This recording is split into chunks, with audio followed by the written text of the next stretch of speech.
Hi hello అందరికీ నమస్కారం మిత్రులారా. ఈరోజు మనం చాలామంది గమనించిన మరియు చూసిన పెద్దగా ఆలోచించని ఒక ఆసక్తికరమైన విషయం గురించి తెలుసుకుందాం. హౌస్ ఫ్లై అంటే ఇంటి ఈగ వేప పండును తింటుందా? ఎస్, చాలామందికి వేప పండు అంటే చేదు, అందుకే వేప పండును కూడా ఈగలు తినవని అనుకుంటారు. కానీ నిజం కొంచెం భిన్నంగా ఉంటుంది. ఈగకి మనలాగే పళ్ళతో కొరికి తినే సామర్థ్యం ఉండదు. దాని నోరు స్పాంజ్లా ఉంటుంది.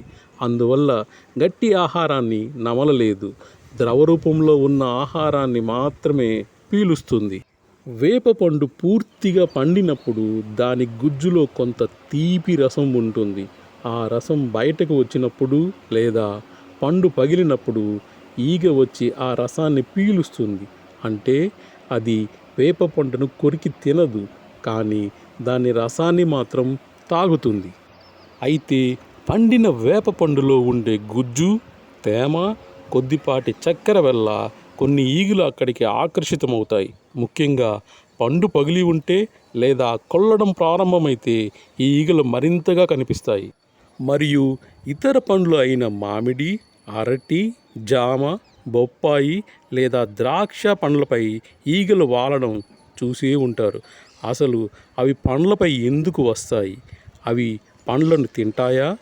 ఏం చేస్తాయో తెలుసుకుందాం. మామిడి పండు బాగా పండినప్పుడు దాని నుంచి తీపి వాసన వస్తుంది. ఆ వాసనకు ఆకర్షితమై ఈగలు వెంటనే అక్కడికి చేరుకుంటాయి మరియు రసం మాత్రమే తాగలుగుతాయి. రెండవది, అరటిపండు ఎక్కువగా పండితే దాని తొక్క నల్లగా మారుతుంది. అప్పుడు లోపల గుజ్జు మెత్తగా మారి రసం ఎక్కువగా ఉంటుంది. ఈగలు ఆ రసాన్ని పీలుస్తాయి.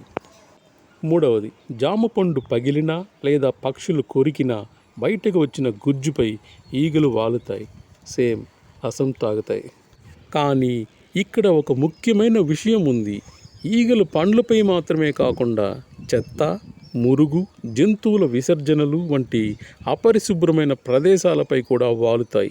అక్కడ ఉన్న సూక్ష్మ క్రిములు వాటి కాళ్ళకు, శరీరానికి అంటుకుంటాయి. తర్వాత అదే ఈగ పండుపై వాలితే ఆ క్రిములు పండుపైకి చేరే అవకాశం ఉంటుంది.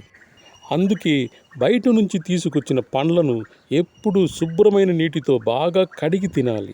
పండ్లను ఎక్కువసేపు మూత లేకుండా బయట ఉంచరాదు. ఫైనల్ కంక్లూజన్, వేప పండును హౌస్ ఫ్లై అనగా ఈగ కొరికి తినదు, కానీ పండిన వేపపండు మరియు ఇతర పండ్ల భాగాల నుంచి వచ్చే ద్రవాన్ని పీలుస్తాయి. ఇదే ఈరోజు మనం తెలుసుకున్న ఆసక్తికరమైన విషయం. ఈ వీడియో మీకు నచ్చితే లైక్ చేయండి. మీ అభిప్రాయాన్ని కామెంట్లో తెలియజేయండి. ఇంకా ఇలాంటి ప్రకృతి, పక్షుల కథల కోసం మా ఛానల్ను సబ్స్క్రైబ్ చేయండి. ధన్యవాదాలు.